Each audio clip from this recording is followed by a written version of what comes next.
No one at my school did an EPQ. Guess how many Oxford offers we got? We got 94.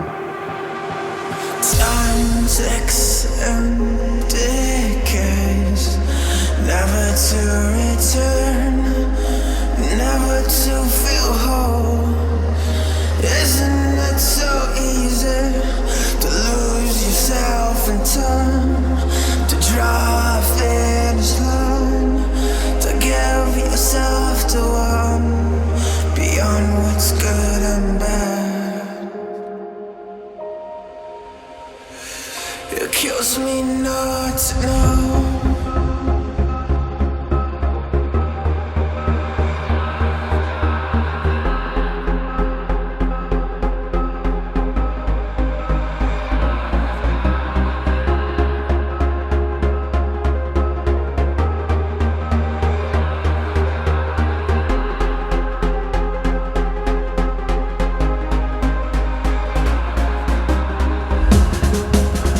Lost beyond the edge, planning what to say.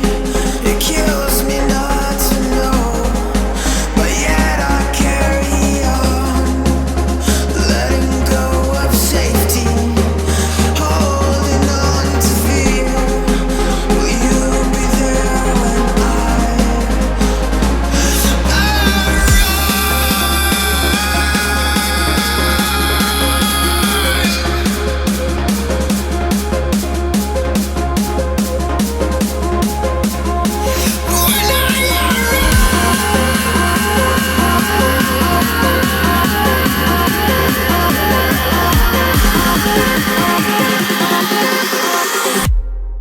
beyond what's God about?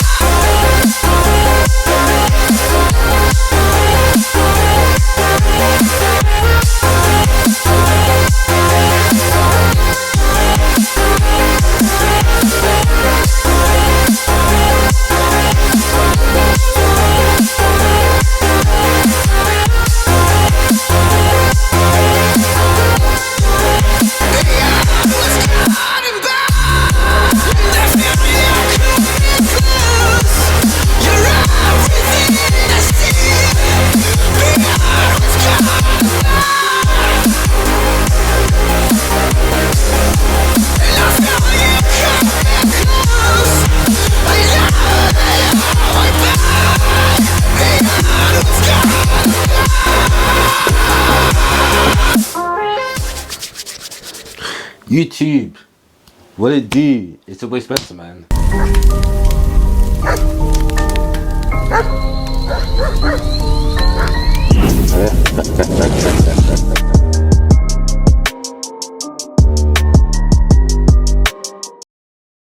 I'm excited for this video, man. Let's get straight into it, man.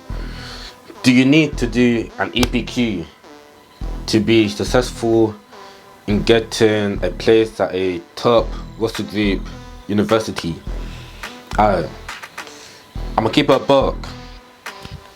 I'm gonna be straightforward, right? The answer to do you need to do an EPQ is no. You don't need to do an EPQ. You don't need to do an EPQ if you wanna go to like a roster group uni. Like, no one at my school did an EPQ.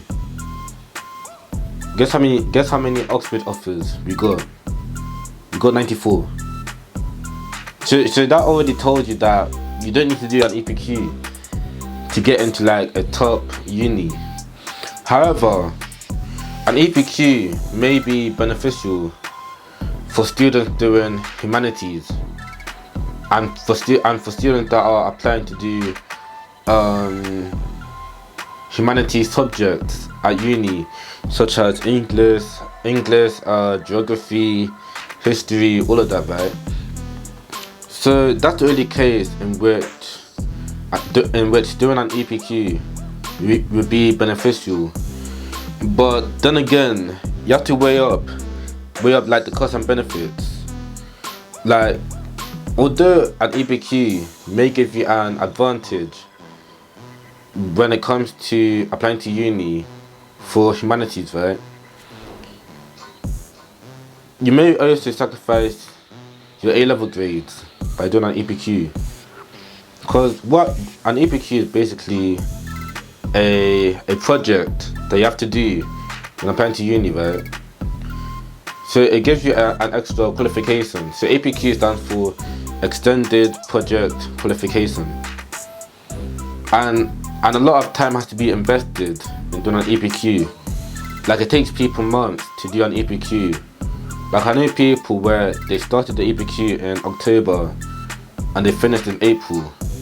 So that's like 7 months of investment into the EPQ. And while you're investing all of that time into the EPQ, you could be studying in order to get your A-level predictions on point. So yeah, you have to weigh up the cost and benefits. Do you have enough time to do an EPQ? Cause I can't lie, getting 3 A stars predicted is better than being predicted 1 A star and 2 A's with an A star in the EPQ. You know what I'm saying, G? Like it's better to be predicted 3 A stars. Man, my camera died. But anyway, as I was saying, right, it's better to be predicted 3 A stars compared to 1 A star and 2 A's with an A star in the EPQ. Like let's talk about Cambridge, for example, right? So to apply for Cambridge, you need to be predicted A star, A star, A at least for STEM subjects like natural sciences, medicine, all of that, right? If you do an EPQ, you risk not making the grade requirements for Cambridge. Like you don't need to do an EPQ. Like A-level grades are way more superior to an EPQ. And I can't lie, if you're doing STEM subjects, like if you want to study medicine, natural sciences, biology, chemistry, all of that, right? Engineering, all of that, right? An EPQ is useless, fam. An EPQ, like I said before, is only beneficial to those that are studying humanities at uni. Alright, I got me so you guys can see me. Alright, so if you're doing STEM, don't do an EPQ. If you're doing humanities, it may be beneficial to do an EPQ, but then again, you don't need to. But if you do, it's beneficial. So an EPQ is, like I said before, it's a project that you do. So it will be good for humanities, students, right? But yeah, in conclusion, right? You don't need to do an EPQ. Like you don't need to. No one at my school did an EPQ. We got 94 Oxbridge offers. So yeah, you don't need to do an EPQ to be successful in getting a place at a top uni. An EPQ is useless when it comes to like STEM degrees, like natural sciences, medicine, engineering. Don't do an EPQ if you're trying to apply to those subjects. But if you're applying to humanities, like subjects that are like humanities, right?